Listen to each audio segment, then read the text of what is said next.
এই যে আমাদের এসে গেছে আমাদের রিহুর কেএফসি চিকেন। দেখি আমরা ওপেন করি তো কি কি আছে এর ভিতরে। এটা কি? এটার ভিতরে হচ্ছে ছোট চিকেন। হ্যাঁ, রিহু খাবে, এর জন্য আনা হয়েছে। আর একটা কি আছে, এটা হচ্ছে কি, এটার ভিতরে হচ্ছে সস। আর এই যে আমাদের মেইন, রিহানের মেইন জাম্বু চিকেন। এটা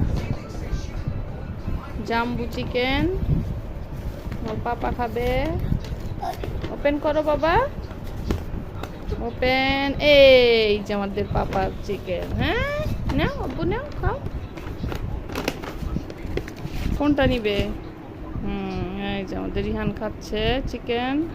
কেমন বাবা? অনেক টেস্টি।